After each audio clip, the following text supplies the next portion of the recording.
मेरे प्यारे बच्चों, आज हम हिंदी व्याकरण से लिए गए अनुनासिक शब्द के बारे में सीखेंगे। अनुनासिक शब्द कौन से होते हैं?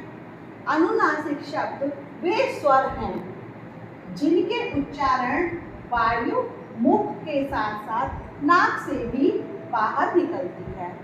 मतलब जब हम इन शब्दों को बोलते हैं तो इनके जो आवाज़ है, जो वायु है, वो हमारी मुख के साथ साथ नाक से भी निकलती है। जैसे आँख, सांप, ठीक है। अब इनमें क्या है, चंद्र बिंदु लगी हुई है। जब हम बोलेंगे आ तो नहीं निकल रही है नाक से ध्वनि, लेकिन हम जैसे आँख बोलेंगे तो हमारी नाक से स्वर निकलता है। अब आता है सांप, सांप बोलेंगे तो हमारी नाक से ध्वनि नहीं निकलेगी, लेकिन हम इसमें मात्रा लगा देंगे फिर बोलेंगे सांप तो हमारी नाक से ध्वनि निकलेगी। चंद्र बिंदु आगे बताने से पहले बच्चों आपने मात्राएं तो सीखी होंगी, आ से लेके अंगा तक की मात्रा। जैसे कि बच्चों मैंने बताया कि आपने मात्राएं पढ़ी हुई हैं। तो अब हम आते हैं अनुनासिक शब्द के मौखिक स्वर शब्द पर। मौखिक स्वर शब्द कौन से हैं? अब आप ध्यान से देखिएगा। स, धन आ, धन सा, धन आ, सा, स।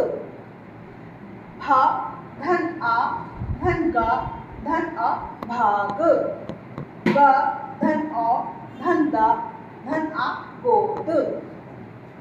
अब अनुनासिक स्वर शब्द में हमने क्या लगाया है जिससे कि ये शब्द हमारे मतलब ये स्वर शब्द से और ये स्वर शब्द आपको देखने में दोनों में अंतर लग रहा होगा। तो हमने इसमें क्या लगाया है? इसमें हमने चंद्र बिंदु लगाई है।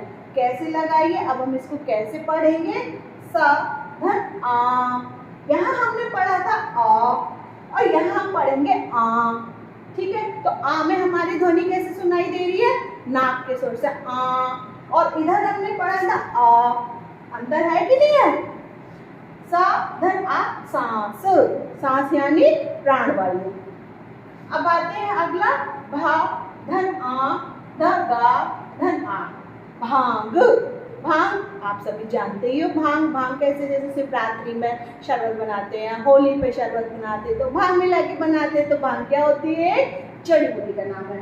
अब आते हैं अगला, ग, धन औ, धन दा, धन आ। अब यहाँ पे हमने औ पढ़ा। औ क्यों पढ़ा? क्योंकि इसमें अंक की बिंदी ओ की मात्रा पर लगी हुई है। अब इसमें हमने ओ पढ़ा, ओ और औ, ओ और औ, अंतर है दोनों में।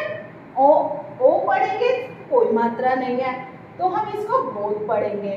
अब यहाँ अंक की मात्रा देखो बच्चों, का शिरोरेखा के ऊपर खाली स्थान वाले स्वर कैसे होते हैं? वो ऐसे होते हैं जैसे सास, भाग, गो, ठीक है। अब इनके ऊपर हम जब मात्रा लगा देंगे, चंद्र बिंदु लगा देंगे तो हमारे शब्द कैसे बनेंगे?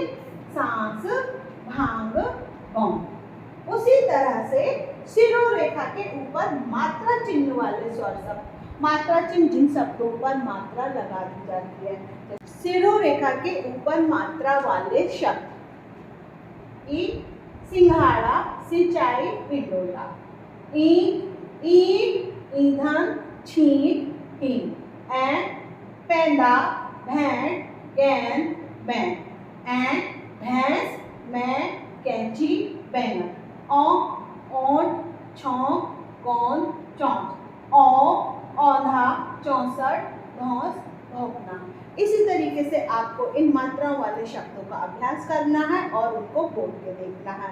और इनके अलावा कुछ शब्द और होते हैं जैसे ऊंचाई, यहाँ, वहाँ, कहाँ, सकूंगा, फूकना, आंखें, बांधना, पहुंचना, चांद, जाएंगे, खाएंगे, अंधेरा। इस तरीके के जितने भी शब्द होते हैं वो हमारे अनुनासिक स्वर शब्द होते हैं। तो इनको आप बोलना सीखिए और लिखना सीखिए।